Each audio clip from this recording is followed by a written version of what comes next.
Hello, and welcome to Space Nexus, where we'll be discussing the latest news from NASA and SpaceX. On October 6, 2022, the Crew-5 astronauts successfully docked autonomously to the International Space Station's Harmony module, marking the beginning of a long-duration science mission in space. Let's dive into the details. NASA's Nicole Mann and Josh Cassada, JAXA's Koichi Wakata, and Roscosmos' Anna Kikina arrived at the International Space Station after a one-day journey, making use of the SpaceX Crew Dragon spacecraft. The mission marks another milestone for NASA and SpaceX as they continue their partnership in space exploration. The Crew-5 astronauts are expected to carry out numerous scientific experiments and research during their stay on the International Space Station. Their findings will aid in a better understanding of the effects of microgravity on the human body, as well as contribute to advancements in space technology and exploration. The successful docking of the Crew-5 spacecraft marks a significant achievement in the field of space exploration. The ability to dock autonomously showcases the advancements made in space technology and will pave the way for future space missions. It also highlights the importance of international cooperation in space exploration, with astronauts from different nations coming together for a common goal. The successful docking of the Crew-5 spacecraft to the International Space Station marks another significant milestone in space exploration. We look forward to seeing the progress and findings of the Crew-5 astronauts as they embark on their long-duration science mission in space. Now watch an exclusive video of all the pre-flight activities and the full launch from the beginning to the end of this historic spaceflight. Thank you for watching, and don't forget to subscribe to our channel for more exciting news and updates from the world of space and astronomy. Beautiful weather here at the Kennedy Space Center, where we welcome you for our live coverage of NASA and SpaceX's launch of Crew-5. I'm Daryl Nail, and with me is NASA astronaut Bob Behnken, who along with Doug Hurley were the first astronauts to fly Crew Dragon into space. Bob, it's great to have you here. You were part of that historic flight, and now here you are back helping us with our launch commentary for today's mission. Well, thank you, Daryl. I'm super excited to be here. A beautiful day to relive my launch experience. Looking forward to it. You certainly will remember this experience well. We've got video recorded from just less than an hour ago of Crew-5 getting suited up in that historic suit-up room. And there you see them. Everything went smoothly. You can see the astronauts there in their spacesuits after getting them fitted and Core tested. Countdown. And those T-minus 3 hours and 23 minutes. The displays are configured for crew ingress on schedule. That's our launch audio. We're going to pause whenever that comes up. But tell me a little bit about those custom flight suits, Bob. Well, Daryl, I've heard those suits referred to as space tuxedos by some of the SpaceX team, and they are custom fit, and they are, you know, what the crew needs to wear in case there was any sort of an issue inside of the capsule. And here they come, Crew-5. Crew they're ready for crew arrival, and crew are walking out of the O&C room now, on schedule. Indeed they are. And there they are. The astronauts of Crew-5 taking their first steps outside as they head to the pad. From left to right, cosmonaut Anna Kikina, Josh Cassada, Commander Nicole Mann, and Koichi Wakata.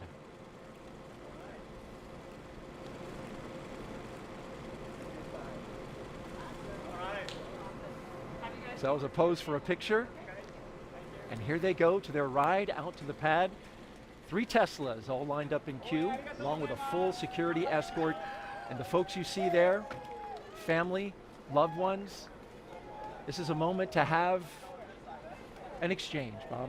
It is. It's an opportunity for the crew, if you will, to take a little bit of a break from the technical briefs that they've been having this morning as they got suited up and understood what the weather conditions were. They get a chance to say goodbye to their families, see some smiling faces, again, have a little bit of a relaxing moment with their families before they get serious again and head out to the launch pad. It can be an emotional moment. Absolutely. You know, for the Demo 2 mission, my son was super excited to yell Launch America. So that was the one thing that you could absolutely hear. Even inside the suit with our deep insert earplugs, you could hear that Launch America tune when he sang it out. Look at that license plate. I was just noticing that. Blast off. Yeah, Daryl, the SpaceX team has been creative with those license plates. It's always cool to see what they add to the Teslas to make the experience just a little bit personalized. It's a nice touch. As you can see, the media in the background positioning themselves for a good shot as the Teslas roll out with a full security escort on a 20-minute drive to pad 39A.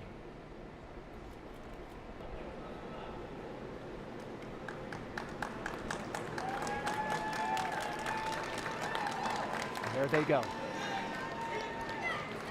Core on countdown. T-minus 3 hours and 15 minutes. Crew are beginning their transport from the ONC room to the pad right on schedule. There's the call out from the SpaceX team. The crew now departing the Neil Armstrong Operations and Checkout Building. Slow rolling as they make a shot available for all of the media and photographers down there. They're beginning their 20-minute drive with a full security escort across NASA's Kennedy Space Center and out to launch pad 39A. The track they're taking goes through the industrial area and then gets out to the NASA Causeway and the Kennedy Causeway. The weather here at Kennedy is nearly perfect for launch. Let's introduce you now to today's crew. We begin with Nicole Mann. The California native holds a Master of Science in Mechanical Engineering and is a colonel in the Marine Corps. Nicole was selected by NASA in June 2013, and today the Crew-5 commander will be flying into space for the first time. And once she reaches the space station, she'll be the first Native American woman to stay on station. Sitting next to Nicole is Josh Cassada. He grew up in Bear Lake, Minnesota. The physicist and U.S. Navy test pilot flew 23 combat missions. He later became an instructor at the U.S. Naval Test Pilot School, and more recently, he served as the capsule communicator in mission control. But today, he's the pilot aboard Dragon. In the role of mission specialist is veteran Japanese astronaut Koichi Wakata. Altogether, Koichi flew 4 space shuttle missions, a Roscosmos Soyuz, and was on a long-duration stay aboard the International Space Station. Altogether, Koichi has spent 11 months in space, the veteran. And the fourth member, the second mission specialist, is Roscosmos cosmonaut Anna Kikina. She graduated from the Novosibirsk State Academy of Water Transport in 2006. In 2012, Anna officially became a candidate for the position of test cosmonaut. Crew-5 will be Anna's first flight into space as part of the recent resumption of integrated crews on U.S. Crew spacecraft and the Soyuz with the Russian state space corporation Roscosmos. All right, the crew taking a turn onto the Saturn Causeway, and this is the road that leads to the Vehicle Assembly Building, which is notable, Bob, because the astronauts right now taking a similar path to Hurricane Ian as it crossed the state and came over our area. That's the operations and support building behind it, but then behind that, going through here, is the Vehicle Assembly Building. And after studying the data, we learned the storm took that similar path. And as we widen out the view here, you can see, there it is, the Artemis logo, and a great shot of that Vehicle Assembly Building with the crew going by. Now, the Crew-5 launch was delayed several days due to Hurricane Ian taking aim at Florida. And after studying the data, here's the path that we found it took. Take a look at this graphic put together by meteorologists with satellite data. It shows the track through the state. You can see the center of circulation, of course, the devastating impacts to the Fort Myers Beach area, more than 100 people killed, and complete devastation. By the time it crossed our area right there, you can see it came out the other side on Florida. Between pad 39A and 39B, and 39B is where we had our moon rocket, the SLS and Orion spacecraft. But officials here at NASA and the launch team with SLS made the decision to move the SLS indoors, and this is video from that day, 3 days prior. The mighty SLS and Orion spacecraft going into the shelter of the Vehicle Assembly Building as Hurricane Ian passed overhead. It's a 4-mile, 10-hour trek it was that day. And we got winds, Bob, over 96 knots at the top of one of the lightning towers out at pad 39B. So certainly the winds were whipping. up high and down below, around 60 knots. It was a good move to put that rocket in the shelter. Yes, it's just remarkable to kind of have seen the track of the storm, have it come right through the Kennedy Space Center, and to be sitting here just a couple of days later getting ready to launch a crew into space. There you see the security vehicle pauses, comes off to the side, and the Tesla vehicles roll on, along with the MRAP in tow. And this begins the part of a really neat experience. Going up the slow grade as they pass the security checkpoint and into the blast danger area. This is an area only for the astronauts and the advanced team, as well as the closeout crew. It's a restricted area, and you go up that slow hill and you're looking right at that rocket. You know, Daryl, as you make your way to the launch pad, you kind of go through layers, if you will, of people that can be near you. So whether that's your family and your guests when you're back at the ONC building, but as you make your way to the pad surface, there are these milestones that you get past where you become more and more alone on your ride into orbit. And so heading up this hill to the launch pad surface, it's definitely a smaller group, and that group continues to shrink all the way to hatch closure. And in your case, until it was just you and Doug Hurley. That's true. It was just Doug and I, and of course all the support team that's reaching out to you via the radio to make sure that they're watching over and making sure that you're ready to head off into space. But it was definitely Doug and I alone with our thoughts. These 4 Crew-5 astronauts now actually on the pad surface. As you can see them driving onto it, there's a track that they just came over that goes around the launch pad. That's a relic from the space shuttle era, as well as the Apollo. There's the base of the rocket, and dead ahead, the elevators to the launch tower that will take them up to the top of the crew access arm and allow them to make entryway into the Crew Dragon.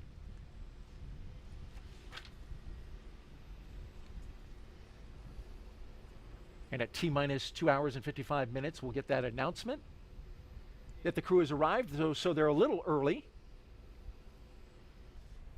You can see the flags flying and the clock ticking down. If you're just joining us, you're watching live coverage of SpaceX mission known as Crew-5, as we watch the first 2 astronauts walk out onto the pad surface, getting ready to do what, and I have to admit, I have to attribute this, the rocket recline. There it is. I like the way they did it kind of in coordination as well. I think that was something that Doug and I didn't quite nail on the Demo 2 mission, but I appreciate them getting it sorted out by Crew-5. That was Commander Nicole Mann and pilot Josh Cassada that just took that look up, and I mentioned the attribution. That was our voice of mission control. Rob Navius came up with that phrase, so got to give him credit for that, the rocket recline. We'll get the next 2 mission specialists who will do the same move, but for now, they'll go into the elevator, the same elevator, Bob, that you rode on 2 missions aboard the space shuttle and Crew Dragon. That's true, Daryl. That elevator there on the 39 Alpha launch pad is just a wonderful experience to kind of be able to bring it back into the game and be able to fly kind of, if you will, slowly up to the pad surface before making a stairway walk up to the actual location where you walk out to the Dragon capsule. And there we see the top of the elevators where they'll walk out, and this is something that they have rehearsed a few times. Certainly we were here when they rehearsed it the other day during what's called a dry dress rehearsal. Yeah, the crew has been through this before, and like I mentioned a little bit earlier, it is really important to kind of get the nervousness out to have done these operations once before. We can see Nicole and Josh there as they've made their way out of the elevator. They'll walk around the back and make their way up the stairs to the actual walkout area where they'll potentially have a chance to make a phone call, reach out to their family one more time before heading out to the White Room itself and climbing into the ship. And the closeout team right behind them from SpaceX as they greet some of the members of that team with some fist bumps. The telephone you mentioned, Bob, is there on the right-hand side of that hallway there. But what I notice is the astronauts tend to pause right about here because it looks like that is a spectacular view. It is, Daryl. It is their chance. Of course, you know, you've mentioned the rocket recline where they're able to look up at the rocket. They're kind of co-level with the vehicle at this point. They're able to look out, see the ocean, see the rocket, see the capsule itself before getting ready to kind of take that next step and head into the vehicle. And there you see one of the astronauts doing just that. To the right, they are looking out over Launch Complex 39A and the Space Coast. No doubt having a view that is similar to this from our flight ops team here at Kennedy. What a great shot. On the left there, you've got the launch tower, and that is the crew access arm that bridges the gap between the launch tower and the rocket on the right. And you can see, Daryl, the second two crew members getting ready to do their rocket recline, if you will, and get a chance to look up at the vehicle. I know they're excited to get their chance to climb in and strap down. Not quite as perfect and in sync as Josh and Nicole were, but they did a great job. Again, better than Bob and Doug. So better than Bob and Doug, but not quite as tightly choreographed as Nicole and Josh. They nailed it. Nonetheless, they get a great view right before they make their way into their spacecraft, and that will ultimately take them into space. We've got a split screen now. The two mission specialists on the left, and to the right, we're tracking our pilot and commander.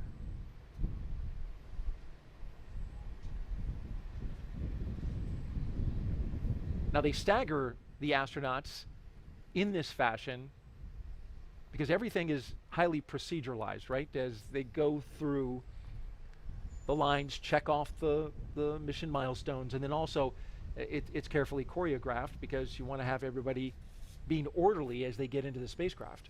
Absolutely, Daryl. There's a well choreographed checklist that the SpaceX team has on their tablets as they follow along with the crew accomplishing the steps in front of them. But remember, there's just a single hatchway, and they need to go in sequence, and it wouldn't be helpful for all four of them to be there at the same time. So we do bring them in sequence, Nicole boarding first, followed by the rest of the crew. Looking at the launch tower there, pad 39A. Bob, this is the same launch tower that launched the space shuttle. It's been, of course, renovated by SpaceX. They've made a lot of improvements in order to accommodate the Falcon 9, but it also has some throwback to the shuttle era. And there's part of the fixed service structure that's still a part of that structure today. That's true, Daryl. The 39 Alpha launch complex was modified to be able to handle the Falcon 9 rocket. And Doug and I were super excited to launch again from the exact same location. There are remnants of the shuttle program that are still kind of out there. There's a series of chevrons. You can kind of see them in the image there. The kind of the yellow pathway, if you will. The crews go in the opposite direction there. Those chevrons point towards the slide wire baskets that they would use if they needed to do an emergency egress off the pad surface. Those slide wire baskets are a legacy item from the shuttle program. And here we go, the first two astronauts to board Crew Dragon. On the left, Josh Cassada, and on the right, Commander Nicole Mann. All smiles as they make their way down the crew access arm. You can see the fist pumps. They're definitely getting excited now as they get ready to board the ship. And they make their way into what's called the White Room.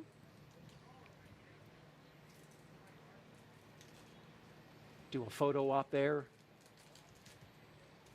Core on countdown. T-minus 2 hours and 47 minutes. Crew have arrived at the White Room just a little bit ahead of schedule. There's the announcement. And you can see one of the SpaceX techs handed Nicole Mann and Josh a Sharpie, which this is something that's actually on their to-do list for launch operations. And what they're going to do now is sign their signature onto the NASA meatball, or right there around it. That NASA meatball is encircled with signatures from all the previous NASA crews that have gone up to the International Space Station. That signature would include yours, Bob, as well as your wife, Megan MacArthur. Yes, Charles, that's a nice tradition that the SpaceX team added and allowed kind of Doug and I to get started. And it's pretty neat to get your name added to the wall there, the White Room wall that leads to the Dragon capsules that head to space station. And there you see her putting her signature, making the way around the NASA meatball, handing off the pen to Josh. And to the right, you see the SpaceX logo. For their commercial missions, they're also starting a set of signatures, which is a great sign about starting to establish that economy in low Earth orbit, the commercialization of low Earth orbit? It's exciting to see the economy in low Earth orbit continue to grow, Daryl. It's also exciting to see the cadre of astronauts continue to grow and view that group as our partners of folks who've been to low Earth orbit, who've been into the black of space, and it's just exciting to see that group continue to grow. Our launch weather officer for today, Ryan Sizik, from the 45th Space Wing, telling us that we've got a nice high pressure system in the area, Bob, that's keeping everything clear as the first astronaut climbs aboard. Core on countdown at T-minus 2 hours and 44 minutes. Crew have begun ingressing Dragon. And here come our second two astronauts, mission specialists Koichi Wakata and Anna Kikina.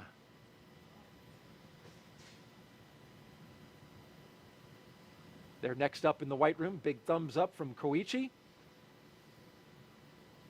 He's the veteran of this group, Bob. We got 3 first-time flyers and a guy that has a lot of experience in space. That's true, Daryl. You know, Koichi was in the astronaut office when I arrived a couple decades ago, you know, just having joined and trained as a shuttle astronaut, getting the opportunity to fly on his 3rd space vehicle kind of going forward here. It's got to be exciting for him to try on a new spaceship. And making his 5th flight into space. And our mission specialists will now put their signatures on the White Room as the commander and pilot finish up securing their 5-point harness into their seat, getting a snug fit, as you can see there. Josh Cassada making sure everything is lined up correctly. Looks like he's got 4 hands. But those are his gloves. I'm sure an extra set of hands couldn't hurt. Yeah, no, he just has the 2 hands, just like the rest of us, but he does have the gloves there kind of taken off to kind of give him some additional dexterity as he tries to work through getting all the strap-in process completed. You mentioned the 5-point harness, much like a racing harness that the astronauts strap in with. Likely they won't need all of the capability of that harness as they head into orbit and take their ride, but it does have provide some capability should the emergency escape system be activated to really keep them strapped tightly into their seats. So very exciting watching them getting settled in. We've got this awesome view of the Falcon 9 with Dragon on top, crew on board already. We have been watching the crew since this morning make their way to the launch pad, climb up the fixed service structure, walk across that beautiful crew arm that you see there on your screen, and now they are getting settled into each one of their seats, and there is the Crew-5 crew there on your right-hand screen. And the crew will remain in these spacesuits through the ascent portion of today's flight. They'll be able to get out of their suits and get a little more comfortable shortly after liftoff, but for the portion that is the most dynamic portion of the flight, they will remain in those spacesuits. And the primary function of those spacesuits is to protect the crew in an event of a cabin depressurization. And if that would occur, the suit could inflate to provide a habitable environment long enough for the crew to return home. Not only is today an exciting day because it's launch day, but it's also a pretty exciting year, as this year marks Dragon's 10th year in operational flight. It took a lot of love and dedication to get here today, and we are still learning and innovating from each launch. From the beginning, Dragon was designed to eventually fly people. The Dragon hanging from the ceiling next to us was initially flown to certify SpaceX for cargo missions to the space station over 10 years ago, which flew in 2010. Yet a window was added to hint at our plans for flying crew in the near future. Now, of course, the Dragon behind us and the Dragon supporting today's mission, taking Crew-5 to the space station, are very different, a testament to how far we've come. It's been a little over 2 years since we flew Demo 2, which was on May 30th of 2020. And since then, SpaceX has been regularly flying crew missions for NASA to and from the International Space Station at an average cadence of 1 flight every 6 months since Crew-1. Dragon, ready for comm checks. Copy, Dragon. Stand by for umbilical comm check. And we did just hear those words that comm checks will be starting here shortly. Now on your screen, you're seeing some waves, some thumbs up, some goodbyes to the team on the ground. Once they close this hatch. PLT, MS1, MS2, comm check. CDR has you loud and clear. PLT has you loud and clear. MS1 has you loud and clear. MS2 has you loud and clear. Core, loud and clear. Umbilical comm check is complete. Stand by for ground station comm check. We did discuss Dragon, SpaceX. Confirm crew displays are configured for launch. Welcome. We would like to give a huge thanks to the NASA and SpaceX team, the thousands of people for their development, preparation, and training in getting Endurance and Crew-5 to the launch pad today, and your continued support in helping to make this a successful mission. We look forward to joining the rest of our Expedition 68 crew members aboard the International Space Station. And a special thanks on behalf of all the crew to our family and friends.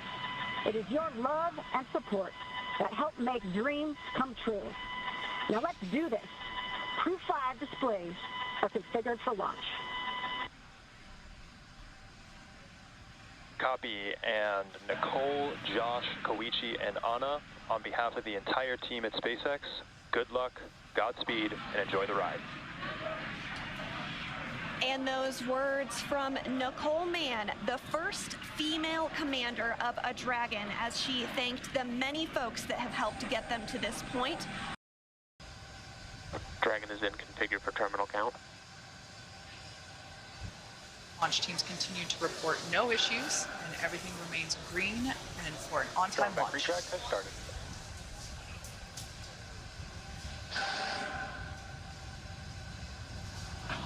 And here in just a couple seconds, you might be able to see the strong back arm as it does begin to retract.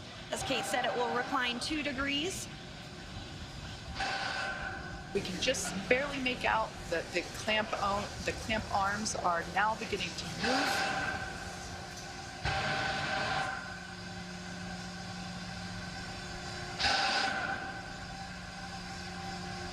All right, now that those clamp arms are removed, as Sandra said, this will retract by 2 degrees, and then at liftoff, the strong back will retract another to 45 degrees, allowing Falcon 9 to clear. Strong back is part of the transporter erector, and the transporter erector is what provides the liquids and the gases and the electrical connections to the vehicle. It's also what we use to integrate the vehicle in its horizontal position, and we can see that 2-degree retraction just now complete. And the next call out that we should hear in about 20 seconds is that the first stage LOX load is complete.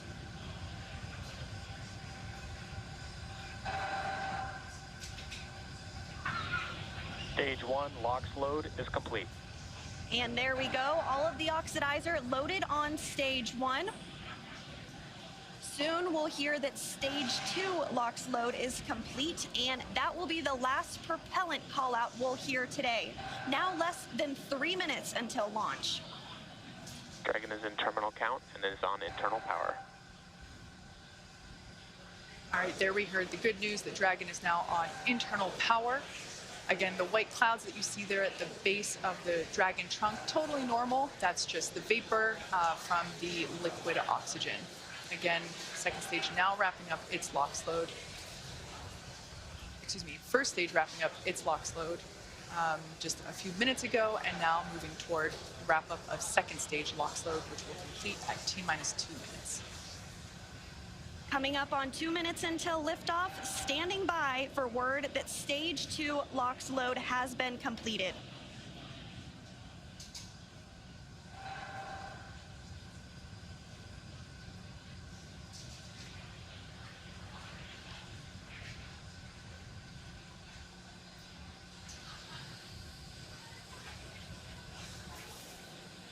Dragon is in auto idle. Stage 2 LOX load is complete. There we heard the call out. Falcon 9 is now completely fueled. All of its propellants, so Gas closeouts are starting. Expect loud venting. all of its propellants, and we can see that leftover liquid oxygen now being vented or released, now flowing further away from the vehicle. So nearly 1 million pounds of liquid oxygen in RP1 now on board Falcon 9. It is fully loaded and ready for launch. And coming up at T-minus 1 minute, we'll hear that Dragon is in countdown. Its flight computer will switch to countdown mode, and we'll hear that the flight termination system on Falcon 9 is armed. FTS is armed. Falcon 9 is in startup and is now controlling. And there you heard it, Dragon is in countdown. Dragon's flight computer in countdown. The flight termination system now armed. We should get the final go for launch from SpaceX launch director Mark Soltis. Dragon, SpaceX. Godspeed. Go for launch. SpaceX Dragon, go for launch. SpaceX T-minus reports 30 go. seconds. Crew reports go. 30 seconds until liftoff.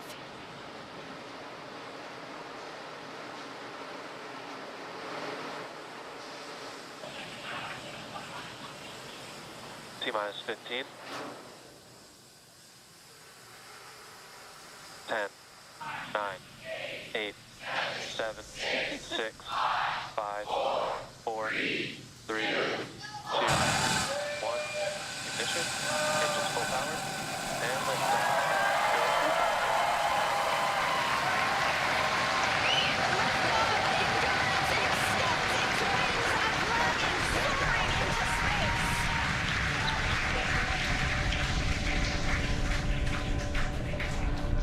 Stage 1 propulsion is nominal. Vehicle is pitching downrange. Stage 1 propulsion is nominal.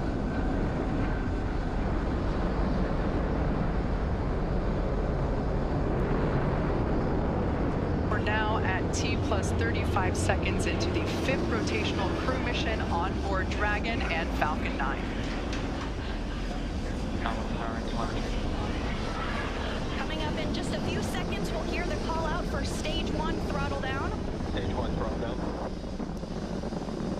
Falcon 9 engines throttling down to help pass through the period of maximum dynamic pressure. This period is known as max Q, and once the vehicle, there we just heard that the vehicle is now traveling faster than the speed of sound. Once through max Q, we'll throttle those Merlin engines back up.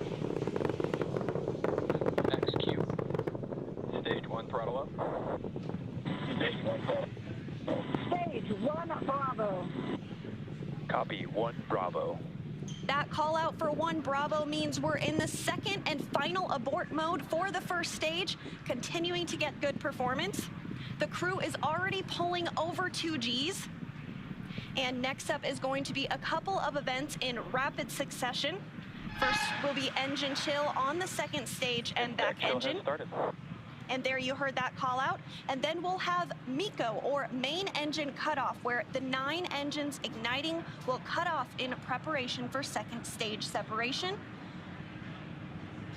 Then we'll see the single Merlin vacuum engine on the second stage ignite and continue to carry the Crew-5 astronauts to orbit. Just like we did on first stage, that MVAC chill is intended to help pre-chill the hardware prior to the full flow of that densified liquid oxygen. Stage 1 throttle down.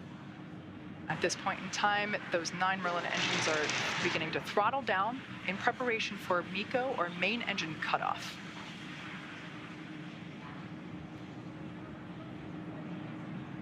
Standing by for MECO. And MECO. Stage 2 Alpha. Stage separation confirmed. Copy 2 Alpha. There we should see that second engine begin to ignite now. And obviously confirmed by the loud cheer behind us here at Mission Control Hawthorne. And we're also in 2 Alpha for the aborts if needed. Again, second stage is lit and continuing to carry the Crew-5 astronauts into orbit. We're now getting a view of the first stage after that stage separation. The second stage still being illuminated by that single Merlin vacuum engine, and that's on the right-hand side of your screen. First stage on the left-hand side of your screen making its way back to Earth. We will be attempting to land it on our drone ship, which today we are using Just Read the Instructions. Acquisition signal, Bermuda.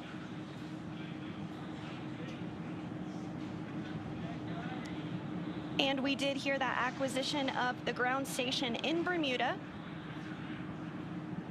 The first stage is continuing to make its way back to Earth, and the second stage is going to continue. SpaceX, trajectory nominal. Another good call, trajectory nominal. Dragon copy. Confirmation there from Commander Nicole Mann. You can also sort of see the Space Coast there in the background of the first stage on the left-hand side of your screen. It also looks like you can actually see the thrust plume created by the first stage as it's now rotating just out of screen. Second stage is going to continue firing until a little over 8 minutes into the flight, really doing the heavy lifting now, getting the crew into orbit.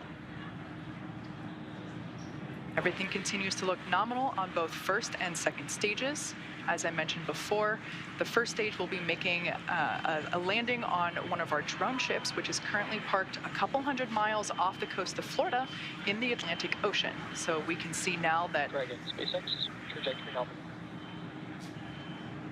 good confirmation there that we have good trajectory. The second stage now traveling over 5,400 miles per hour. Crew is pulling a little more than 1G right now. That's going to continue to ramp up, peaking just before we get to second stage cutoff here in just a few minutes from now.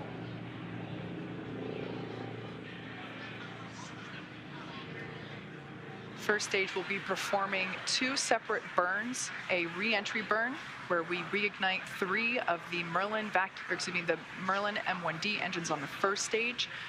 We ignite the center engine into radial engines to help slow it down as it re-enters the Earth's atmosphere. And then the second final burn, and that will be the landing burn on our drone ship. And the single MVAC engine that you see. Trajectory nominal.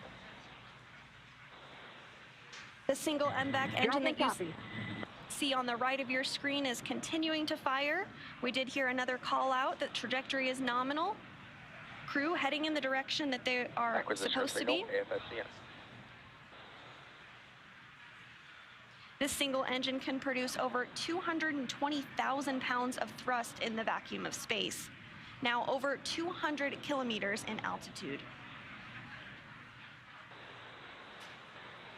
We will start to hit events now in a rapid succession as the first stage continues to make its way back to Earth and the second stage continues its burn. Just a couple minutes left in that burn. For those of you just joining us, just over 6.5 minutes ago, our 4 Crew-5 astronauts launched from Kennedy Space Center in Florida, and they are now making their way into orbit on the second stage inside Crew Dragon. Trajectory nominal. Which we're hearing that the trajectory on that is nominal. Dragon copy. They are safe inside Dragon Endurance, whereas the first stage on the left-hand side of your screen is making its way back to Earth. We are coming up to the re-entry burn, which, as I said before, we ignite 3 of the 9 Merlin engines to help slow the booster down as it re-enters the dense part of the Earth's atmosphere. As the entry burn completes, we'll be in the final... Stage 1, entry burn startup. So there we heard the Stage 2, call out. STS is safe. You can there see it on your screen that that entry burn has been initiated.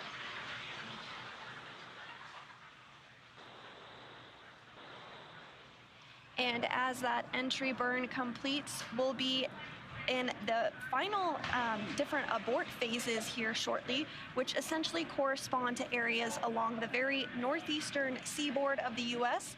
Stage 1, entry burn shut down. Great news, that entry burn was shut down, and then those last all the way across the Atlantic off the coast of Scotland for those abort zones.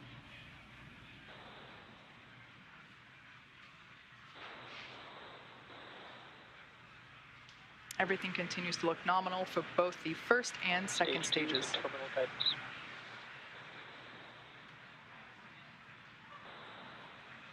And the crew with the second stage still attached is now traveling over 13,000 miles per hour. We're about 10 seconds away from SECO 1. Copy, Shannon. Shannon, Stage 1 transonic. That call out for Shannon, Ireland, indicative of our final abort zone. After this, we'll see second stage shut off, and we'll be listening for confirmation of a good orbit, which tells us the crew and Dragon are exactly where they need to be. And there we had confirmation that the Stage 1 landing burn. has shut down simultaneously.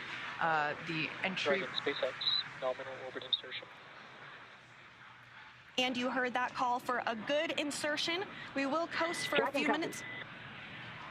There we can see the drone ship coming into view as Falcon 9 attempts. Stage 1 landing leg deploy. You can see those landing legs have now deployed.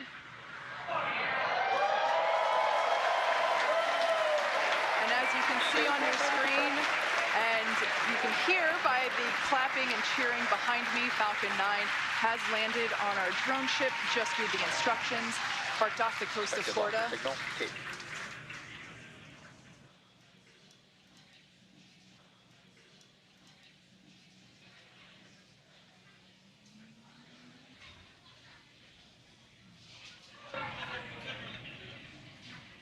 And there is separation. Dragon separation confirmed.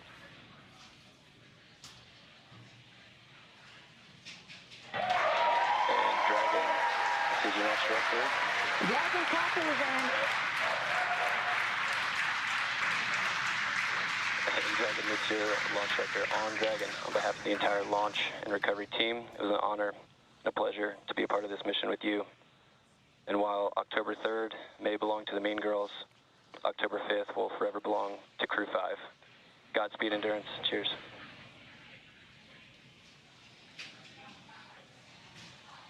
Awesome. Thank you so much to the Falcon team. Woo! That was a smooth ride uphill.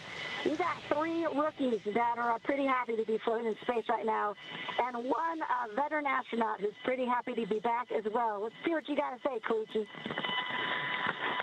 Falcon team, it was a smooth ride, and I see all the 3 happy faces here. Back in 0G, and I appreciate all the help to give us a smooth ride and training. And thank you so much. JAXA の支援隊の皆さん、非常にスムーズな打ち上げでした。打ち上げご支援していただいた皆さん、応援に駆けつけてくださった皆さん、ありがとうございました。この調子でチームワークを持って頑張ります。Thank you for your support. Anya. Thank you, Falcon 9 and our fellow agencies, to Roscosmos, NASA, and JAXA, and SpaceX exactly for giving us that opportunity. We're so glad to do it together. And thank you for everybody, for all people who with us. Спасибо большое всем агентствам Роскосмос, NASA, JAXA и, естественно, SpaceX за предоставленную нам возможность. Мы рады всем экипажам делать то, что мы сейчас делаем. И большое спасибо всем людям, кто сейчас с нами.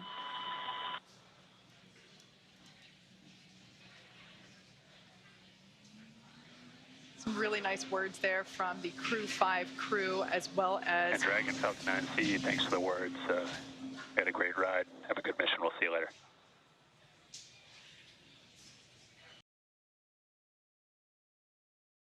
And Dragon, cameras are internal. Also getting some great views inside the capsule here, so if you all want to get a chance to talk about your indicator, we'd all love to hear some.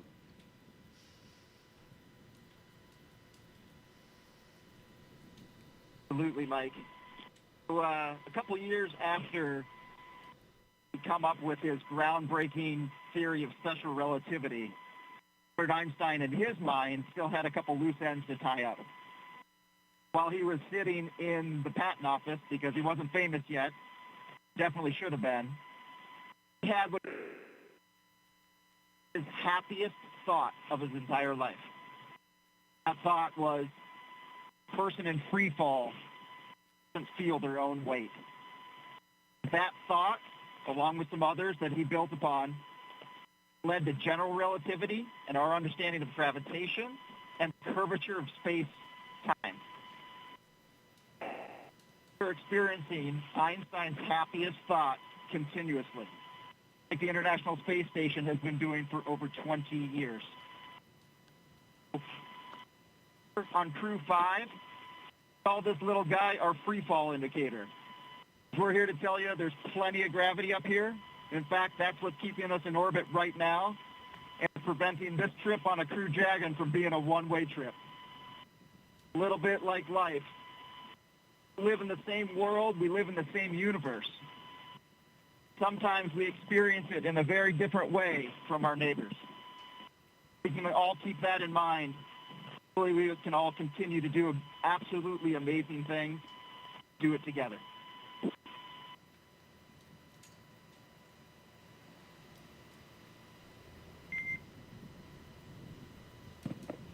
Well, that was excellent, Josh. We appreciate you all taking the chance to share with us some of those special words and some of the meaning to you all.